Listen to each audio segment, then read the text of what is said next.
नमस्कार प्रिय छात्र और छात्राएं, मैं जितेंद्र कुमार रावत अमन कंप्यूटर शॉर्ट हैंड सेंटर आपका हार्दिक स्वागत करता है। जो छात्र और छात्राएं सिंह प्रणाली शॉर्ट हैंड पूरी किताब पढ़ चुके हैं और उस किताब के मैटर की भी शॉर्ट हैंड डिक्टेशन स्पीड बना चुके हैं और उन्हें अधिक शॉर्ट हैंड डिक्टेशन स्पीड बनानी है तो संपर्क करें, क्योंकि हमने रामधारी गुप्ता की किताब में से 203 पेज डिक्टेशन के लिए हैं, जो प्रत्येक पेज में 400 शब्द हैं, जिनका डिक्टेशन 60, 80, 100 व 120 शब्द प्रति मिनट की स्पीड से 400 व 800 शब्दों पर दिया गया है। जो छात्र व छात्राएं विधिवत रूप से इन मैटरों का होमवर्क करके व्हाट्सएप पर चेक करा के अपनी शॉर्ट हैंड डिक्टेशन स्पीड बढ़ाना चाहते हैं या आउटलाइन प्राप्त करना चाहते हैं या शॉर्ट हैंड पढ़ना चाहते हैं तो संपर्क करें। Mobile number 91 98 94 39 41।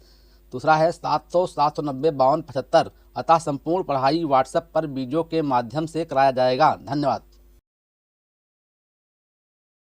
Start. महोदय, जो यह बजट प्रस्तुत हुआ है वो देश का एक ऐसा नया चित्र उपस्थित करता है जो चित्र उम्मीद का है, आशा का है, सफलता का है। इसमें नए कर ज़्यादा नहीं लगाए गए हैं और जो थोड़े से कर लगाए भी गए हैं वे इस ढंग से लगाए गए हैं कि सभी लोगों पर उसका बोझ पड़ता है। इससे भी उनको निराशा हुई है। दूसरी बात जिससे उनको निराशा हुई है यह है कि 1-2 वर्ष देश को लेन देन के मामले में कठिनाई का सामना करना पड़ा था। योजना को कठिनाई में पड़ना पड़ा था, वह कठिनाई दूर हो गई है और मैं सदन की तरफ से उन देशों को धन्यवाद देना चाहता हूँ, उन देशों के प्रति आभार प्रदर्शित करना चाहता हूँ जिन्होंने हमारी इस कठिनाई को दूर करने में आगे बढ़कर हाथ बटाया है।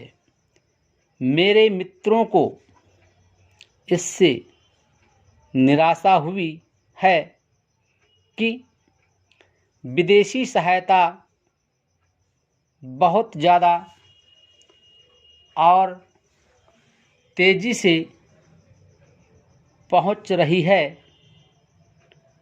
और हमारी जो कठिनाई दूर हो गई है इससे उनको परेशानी हुई।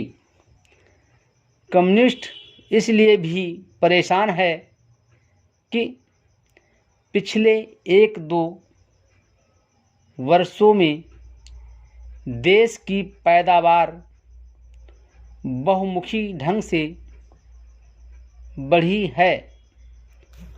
औद्योगिक पैदावार बढ़ी है। यह उनके लिए निराशा का कारण बना है।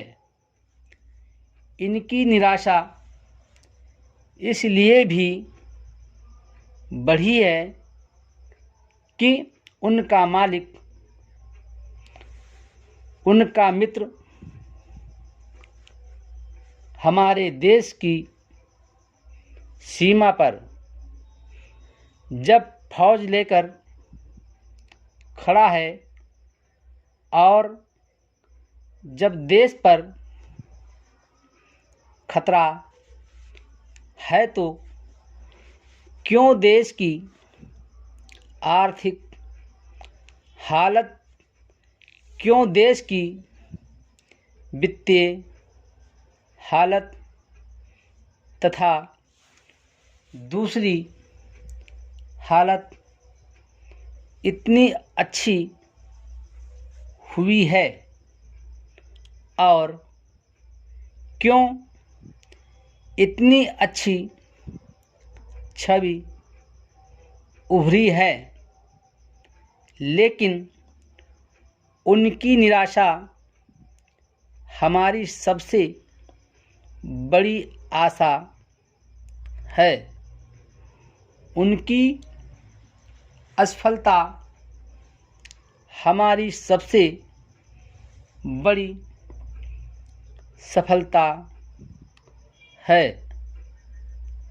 और मैं समझता हूँ कि उनके भाषण हमारे वित्त मंत्री महोदय के लिए सबसे बड़े बधाई के भाषण हैं।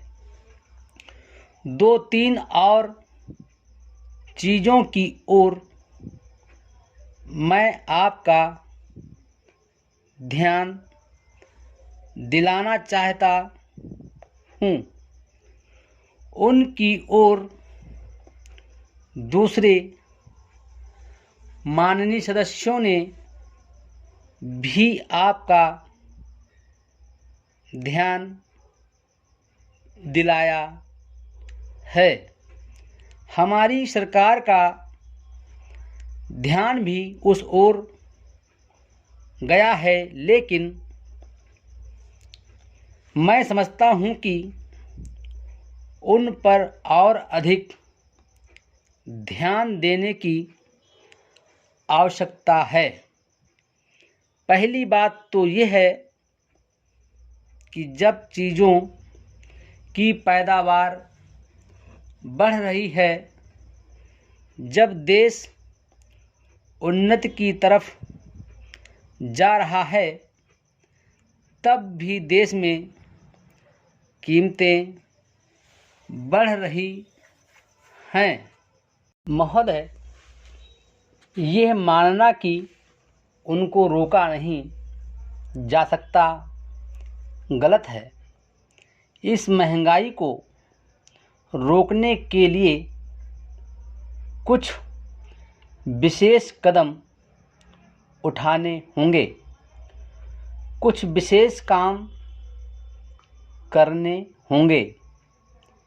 एक विशेष चीज़ जो इस बजट में आई है और जो घबराहट पैदा करने वाली है, ये है कि देश की पैदावार तो बढ़ रही है, देश का विकास तो हो रहा है, लेकिन इसके साथ ही साथ देश में बेकारी बढ़ रही है और ख़ास तौर पर पढ़े लिखे लोगों की बेकारी बढ़ रही है।